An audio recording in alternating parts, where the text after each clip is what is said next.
Breaking news है इस वक्त महायुद्ध। ब्रेकिंग न्यूज यह है कि डोनाल्ड ट्रंप अमेरिका के राष्ट्रपति एक बार फिर से ईरान को धमका रहे हैं। डोनाल्ड ट्रंप ने ईरान को फिर से धमकाया है। डोनाल्ड ट्रंप कह रहे हैं हमले की कोशिश ईरान ना करे।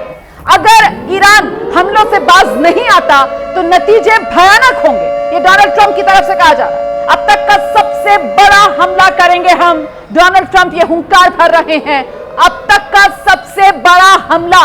इसके मायने अब क्या बचते हैं विशाल? ईरान पर डोनाल्ड ट्रंप इजराइल अब तक का सबसे बड़ा हमला करने का जो दावा कर रहा है, परमाणु संयंत्र वहां के पहले खत्म हो चुके हैं। वहां खमेनी से लेकर उनका जो पूरा नेतृत्व था उसको पहले ही खत्म कर दिया गया है। और ऐसे में अगर दावा यह किया जाता है कि अब तक का सबसे बड़ा हमला, तो मतलब क्या?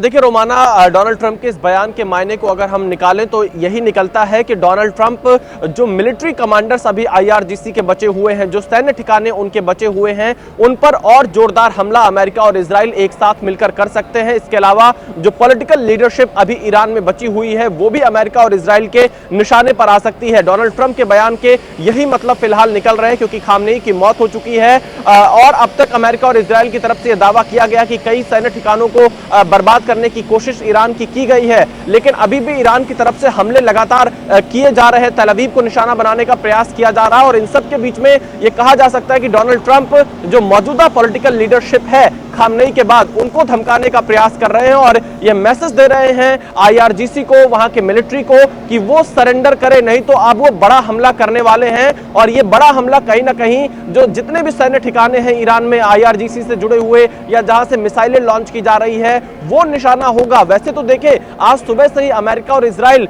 ईरान के जो मिसाइल जहां से लॉन्च की जा रही है वहां पर कई बार स्ट्राइक कर चुके हैं। 30 से ज्यादा एयर स्ट्राइक इजराइल की तरफ से आज सुबह सुबह किया गया था और उसमें लेकिन अभी ये जानकारी नहीं आ रही कि कितना नुकसान ईरान को हुआ है। लेकिन ईरान अभी भी सबसे बड़ा हमला करने का दावा कर रहा है अमेरिका और इजराइल। लेकिन यह भी जान लेना महत्वपूर्ण है कि ईरान के जितने प्रांत हैं, मेरे ख्याल से कोई प्रांत ऐसा हो जो बचा हो अमेरिका और इजराइल की तरफ से किए गए हमले में।